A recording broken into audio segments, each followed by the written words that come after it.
अस्सलाम वालेकुम, मेरा नाम हुज़ैफ़ा ताहिर है और आज मैं अली के साथ हूँ। अली कैसे हैं आप? जी, मैं हुज़ैफ़ा भाई बिल्कुल ठीक हूँ, आप सुनाओ? अल्हम्दुलिल्लाह मैं बिल्कुल ठीक। अली मैं आपकी जर्नी के बारे में पूछना चाहता हूँ कि आप कैसे पाकिस्तान से जर्मनी आए हैं और आपने कैसे डिफरेंट स्कॉलरशिप अचीव किए हैं?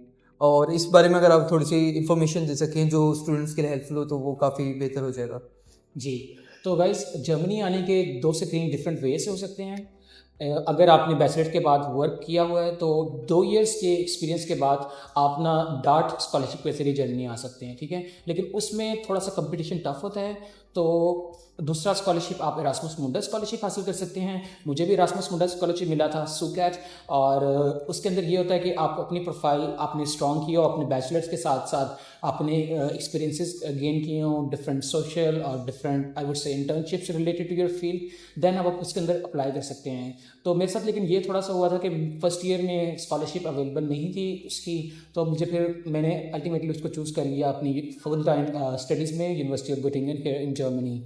तो मैं यहाँ पर मास्टर्स कर रहा हूँ केमिस्ट्री के अंदर, कंप्यूटेशनल केमिस्ट्री के अंदर, और साथ मुझे स्कॉलरशिप अभी मिला है एक डॉइचलैंड स्टाइपेंडम स्कॉलरशिप जो पर मंथ आपको जर्मन गवर्नमेंट देती है 1 ईयर के लिए, और मुझे एक एरास्मस प्लस स्कॉलरशिप मिला है जिसके अंदर आपको ना डिफरेंट कंट्री में जाके ना आप ना पढ़ सकते हैं एक स्पेसिफिक टाइम के लिए। सही सही, thank you for the information. अच्छा अली, इसमें जैसे काफ़ी स्टूडेंट के ख्याल में होता है कि जो स्कॉलरशिप का मतलब है वो सिर्फ स्टडीज़ फ्री है, क्योंकि यूएस में यही स्कॉलरशिप का यूजुअली मीनिंग ली जाता है। तो आप थोड़ा सा इसके बारे में डिफरेंस बता सकते हैं कि जर्मनी में क्या क्या स्कॉलरशिप्स अवेलेबल हैं, और क्योंकि यहाँ पे स्टडीज़ वैसे ही फ्री होती है तो इसके बारे में थोड़ी सी आप इन्फॉर्मेशन दे दें और क्या क्या फ़ायदे हो सकते हैं स्कॉलरशिप के थ्रू। जी, तो गाइस अगर अगर आप इरास्मस मुंडस स्कॉलरशिप की बात करें तो इरास्मस मुंडस स्कॉलरशिप में आपको 3 से 4 डिफरेंट कंट्रीज़ में पढ़ना होता है अपने 2 साल के लिए, और आपको पर मंथ जो है ना स्टाइपेंड मिलता है, जैसे 1400 यूरोज़ आपको स्टाइपेंड मिलता है, ठीक है? तो उसके ज़रिए आप अपने सारे के सारे एक्सपेंसेस कवर कर सकते हैं और अपने आप को यानी कि स्टडीज़ आपकी फ्री होती हैं वैसे ही, ठीक है? तो उसके बाद जो डॉइचलैंड स्टाइपेंडम स्कॉलरशिप है, आपकी फ़ीस नहीं होती यूनिवर्सिटी में, वैसे भी हमारी तो फ़ीस नहीं है। तो जो डॉइचलैंड स्टाइपेंडम स्कॉलरशिप है वो आपको एक एज ए जो है ना फंड करता है कि आप स्टडीज़ के साथ साथ ना आपको स्पेसिफिक मनी मिल रही है ताकि आप अपने एक्सपेंसेस को भी बियर कर सकें। तीसरा जो है ना वो डायरेक्ट एडमिशन का जर्मनी में हुए है, वहाँ पर आपने यानी कि आपने अपना ना 1 ईयर के लिए ब्लॉक अकाउंट शो करवाना होता है इनको कि मेरे पास 1 ईयर के एक्सपेंसेस हैं, और उसके बाद आपको अगर एडमिशन हो गया है तो आप सिर्फ एम्बेसी से वीज़ा मिलेगा और आप जर्मनी आ जाएंगे, सिंपल।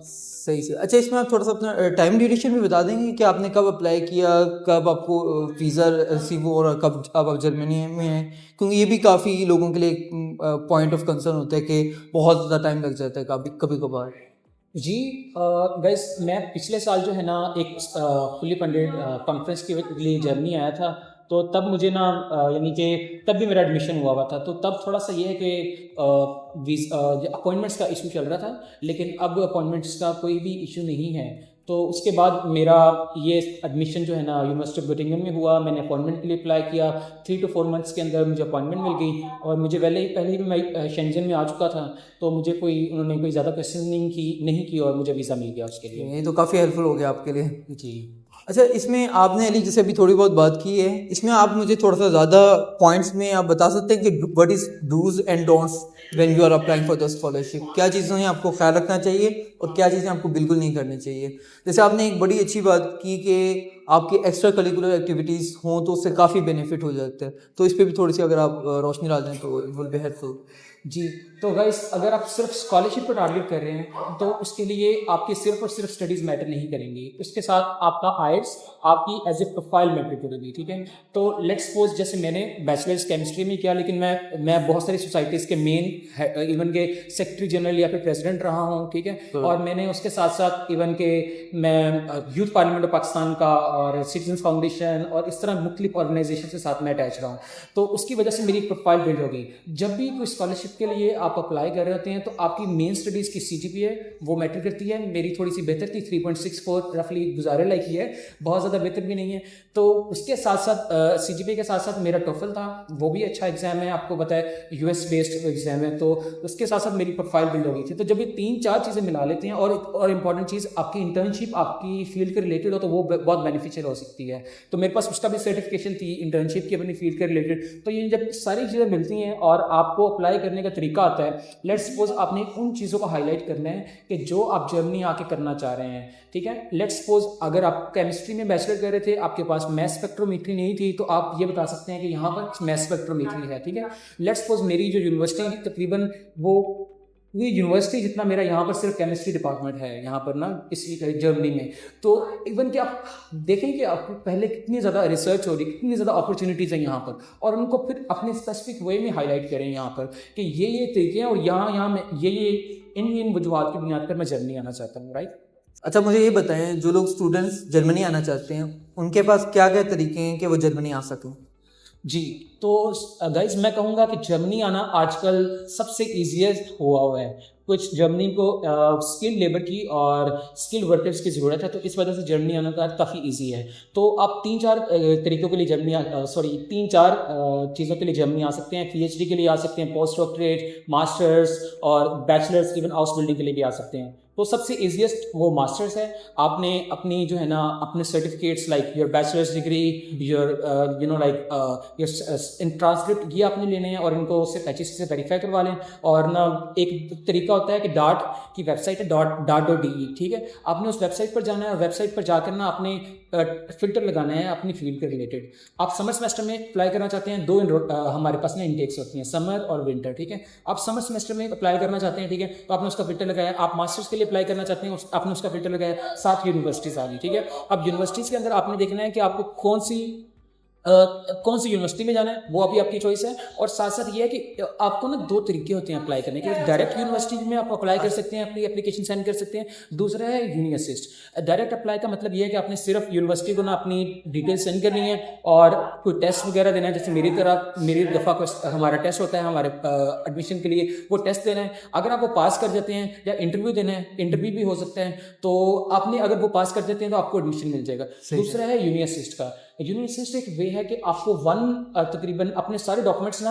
वन प्लेटफॉर्म को सेंड करने पड़ते हैं और 70 यूरोस के साथ। तो वो आपका वेरीफाई करता है सारे डॉक्यूमेंट्स के ये डॉक्यूमेंट्स वैलिड हैं, ये सब कुछ है। तो 1 से 1.5 मंथ के अंदर वो आपको रिप्लाई बैक कर देते हैं। फिर आपको पर यूनिवर्सिटी तकरीबन 30 यूरोस ना देने पड़ते हैं और आपका ना वो आपकी एप्लीकेशन प्रोसेस होती है। जो मैंने किया, मेरा जो है ना अनफॉर्चुनेटली उस टाइम पे मेरा यानी कि ना जर्मनी का उस तरह बहुत ज़्यादा शौक नहीं था, तो मैंने सिर्फ उन्हीं यूनिवर्सिटीज़ को टारगेट किया जहाँ पर ना कोई फीस नहीं थी। तो जर्मनी के 3 साल university of Heidelberg, university of Gottingen and university of Vienna, in 3-4 universities में मैंने अप्लाई किया और मोस्टली में मेरा एडमिशन हो गया।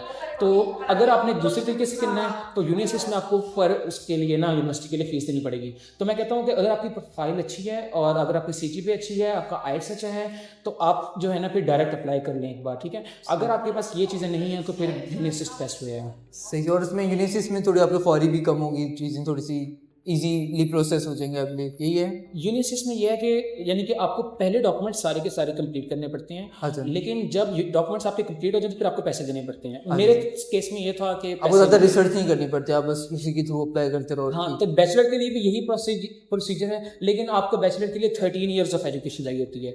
यानी कि आपके पास बैचलर आपने FSC की या फिर आपने A लेवल किया, उसके बाद आपने 2 सेमेस्टर्स आपने यूनिवर्सिटी में गुजारे, ठीक है। सही है। और दूसरा एक तरीका हाउस बिल्डिंग का हो सकता है। हाउस बिल्डिंग, अगर आपके पास B1 जर्मन लैंग्वेज है तो आप ना यहाँ पर इंटर्नशिप करने के लिए जर्मनी आ सकते हैं और साथ ही आप स्टडी करेंगे तो कोई भी कंपनी आपको स्पॉन्सर करेगी और ये इसमें एडमिशन लेना बहुत इजी है। लेकिन B1 लैंग्वेज करना रफली इसमें 1 से 2 इयर्स लग सकते हैं आपके। और तीसरा तरीका है कि हम PhD के लिए आ सकते हैं, पोस्ट डॉक्टरेट के लिए। उसमें आपको ये है कि आप डायरेक्टली रिसर्च इंस्टीट्यूट्स या फिर प्रोफेसर्स को रीच आउट करेंगे और वो आपको फिर ना प्रोफाइल पे आपको बताएंगे कि लेट्स सपोज आपको मैं अपने पास रख सकता हूँ या नहीं। अगर वो आपको कंसिडर करते हैं एडमिशन के लिए तो देन जो है ना फिर आप यूनिवर्सिटी के अंदर अप्लाई कर सकते हैं या इंस्टीट्यूट के अंदर। फिर आपको फंडिंग भी मिलती है सारे के सारे टाइम पीरियड के लिए और अच्छी खासी फंडिंग मिलती है। So post doc is also a good way to come to Germany. इसमें आपको मतलब ये कि सेकंड जॉब वगैरह नहीं करनी पड़ती, वही आपकी जॉब भी होती है और वो स्टडीज भी होती है। PhD में भी बहुत अच्छा, यानी कि आप फैमिली को भी यानी कि ना इवन इजीली अपना सारा एक्सपेंसेस बियर कर सकते हैं। तो ये तो फिर काफ़ी अच्छी ऑफर है। अच्छा, इसमें आप अपनी थोड़ा जर्मनी के लाइफस्टाइल के बारे में बताएं कि आपका अभी तक जर्मनी में लाइफस्टाइल कैसा जा रहा है। आप जब आए आपकी क्या एक्सपेक्टेशन थी और वो एक्सपेक्टेशन फुलफिल हुई है, कैसा लगा आपको? तो गाइज मैं पहले एक बार जर्मनी आया था, थोड़ा सा उसका मुझे एज हुआ है कि मुझे काफ़ी ज़्यादा चीज़ों का पहले से आइडिया था। और एक बात मैं कह दूं कि यहाँ पर हर मुल्क से, हर कंट्री से स्टूडेंट्स हैं। इवन कि चाइना से, हम चाइना काफ़ी लोग जाना चाहते हैं, चाइनीज़ स्टूडेंट्स तो हैं ही हैं। यूएस के इतने ज़्यादा स्टूडेंट्स हैं कि मैं खुद हैरान था कि यूएस से बच्चे यहाँ पढ़ने आते हैं। और यहाँ हर कंट्री से। उसके बाद मैं स्टडीज़ पे फोकस कर रहा हूँ क्योंकि मेरी स्टडीज़ कंप्यूटेशनल में, केमिस्ट्री में थोड़ी टफ हैं, तो मैं आजकल उस पर फोकस कर रहा हूँ। साथ साथ जो है ना, मैं डिफरेंट कल्चर्स, डिफरेंट कम्युनिटीज़ में इंगेज होने की कोशिश कर रहा हूँ। तो इतना कुछ है लर्निंग करने के लिए, इतना कुछ है सीखने के लिए, और इतनी स्कॉलरशिप्स हैं, इतनी अपॉर्चुनिटीज़ हैं कि believe me, once you will be in Germany, you will never regret this decision. Believe me. Let's see इंशाल्लाह।